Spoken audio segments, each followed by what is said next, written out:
2025 December 28 മുതൽക്ക് 2026 ജനുവരി 3 വരെ ഉള്ള 7 ദിവസങ്ങൾ, അതായത് ഒരാഴ്ചത്തെ സാമാന്യ ഫല നിരൂപണം എല്ലാ രാശികളുടെയും മേഷാദി, മേടം, ഇടവം മുതലായിട്ടുള്ള 12 രാശികളുടെയും ഫലങ്ങൾ സാമാന്യ നിരൂപണം നടത്താൻ ശ്രമിക്കുകയാണ് ഇവിടെ. ഇത് ഗ്രിഗോറിയൻ കലണ്ടർ അനുസരിച്ച് ഇത് വർഷാന്ത്യമാണ്. ഈ ആഴ്ചയുടെ അവസാനം വരുമ്പോൾ ജനുവരി 1 തീയതി മുതൽക്ക് 3 തീയതി വരെയുള്ള ദിവസങ്ങളിലേക്ക് അത് എക്സ്റ്റെൻഡ് ചെയ്യപ്പെടുന്നുണ്ട്.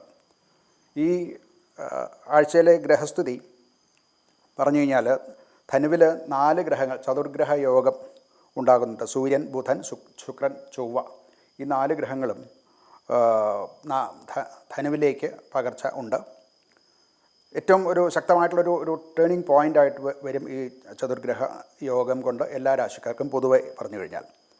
ആഴ്ചയുടെ ഒരു പൊതു സ്വഭാവം പറഞ്ഞു കഴിഞ്ഞാൽ ഇത് നമുക്കൊരു ആത്മപരിശോധനയുടെ ഒരു കാലമാണ്. ഈ ഒരു വർഷത്തെ നമ്മുടെ അനുഭവങ്ങളും ഇത് വച്ചുകൊണ്ട് അടുത്ത ഒരു വർഷത്തെ എങ്ങനെ നമുക്ക് എങ്ങനെ കൊണ്ടുപോകണം എന്ന് ഭാവന ചെയ്യാനും ഒക്കെ സാധിക്കേണ്ട ഒരു കാലഘട്ടം കൂടിയാണ്. അതിന് അനുസൃതമാണ് ഗ്രഹസ്ഥിതിയും ഈ ചതുർഗ്രഹ യോഗവും മറ്റും അത് സൂചിപ്പിക്കുന്നുണ്ട്. ഇവിടെ പണം എല്ലാവർക്കും ധനാഗമ മാർഗങ്ങളൊക്കെ ഉണ്ടാകുന്നുണ്ട്, അവസരങ്ങളുണ്ടാകുന്നുണ്ട്. എന്നാൽ അതിൻ്റെ വിനിമയം, അതായത് എങ്ങനെ ഉപയോഗിക്കുന്നു എന്നനുസരിച്ചിരിക്കും ജയാപജയങ്ങൾ ഉണ്ടാവുക. നമുക്ക് ആദി രാശികളുടെ സാമാന്യ ഫല നിരൂപണം നടത്താം.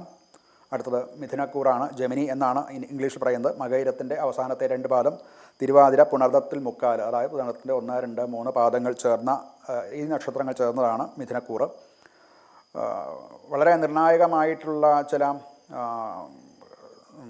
കാര്യങ്ങൾ, അതായത് ബിസിനസ്സിലും ജോലിയിലും മറ്റുമൊക്കെ അവർക്ക് ഉണ്ടാവാൻ സാധ്യതയുണ്ട്. അതിനുള്ള സമയമാണ്. ഭാവം കൊണ്ട് 7ാം ഭാവത്തിലാണ് ഈ ചതുർഗ്രഹ യോഗം. ശുക്രനും ബുധനും ചൊവ്വയും 7ാം ഭാവത്തിലാണ്. ഇവരുടെ ചില പാർട്ട്ണർഷിപ്പ് ബിസിനസ്, അതുപോലെ ചില കൺസൾട്ടൻസി ബിസിനസ് ഒക്കെ ചെയ്യുന്നവർക്ക് അനുകൂലമായിട്ടുള്ളതാണ്.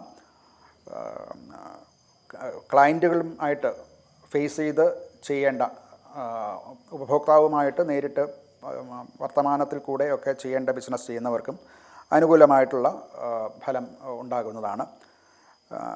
ധനപരമായിട്ട് സ്വന്തം പാർട്ട്ണറുടെ അഥവാ കുടുംബത്തിലാണെങ്കിൽ ഭാര്യ അല്ലെങ്കിൽ ഭർത്താവ്, അവരുടെ പിന്തുണ, അവരിൽ കൂടെ ഉണ്ടാകേണ്ട ധനം ഉണ്ടാകാൻ സാധ്യതയുണ്ട്.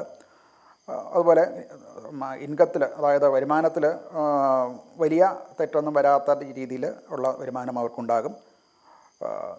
അവർ ഒന്ന് ശ്രദ്ധിക്കേണ്ടത് വരുമാനം സേവിങ്സ് ആയിട്ട് മാറ്റാൻ ഇപ്പോൾ ശ്രമിക്കേണ്ടതാണ്. അത് ഓവറായിട്ട് എക്സ്പെൻഡ് ചെയ്യാതിരിക്കാൻ ശ്രമിക്കേണ്ടതാണ്. ആരോഗ്യപരമായിട്ട് വലിയ തെറ്റൊന്നുമില്ല, എങ്കിലും ഉറക്കക്കുറവ് അവർക്ക് ഉണ്ടാകാവുന്നതാണ്. കൂടുതലായിട്ടുള്ള ചിന്ത ഒക്കെ അവർക്ക് ചില പ്രയാസങ്ങളുണ്ടാകും. ഉറക്കക്കുറവ് കൊണ്ടുള്ള ക്ഷീണവും മറ്റും ഉണ്ടാകും. കുടുംബപരമായിട്ട് വിവാഹം നിശ്ചയിക്കേണ്ട വ്യക്തികൾ കുടുംബത്തിലുണ്ടെങ്കിൽ അവരുടെ വിവാഹം നിശ്ചയിക്കാനോ, അതുപോലെ തന്നെ മുൻപ് ആലോചിച്ച് വേണ്ട എന്ന് വെച്ച ചില ബന്ധങ്ങൾ ഉണ്ടാകാനും സാധ്യതയുണ്ട്.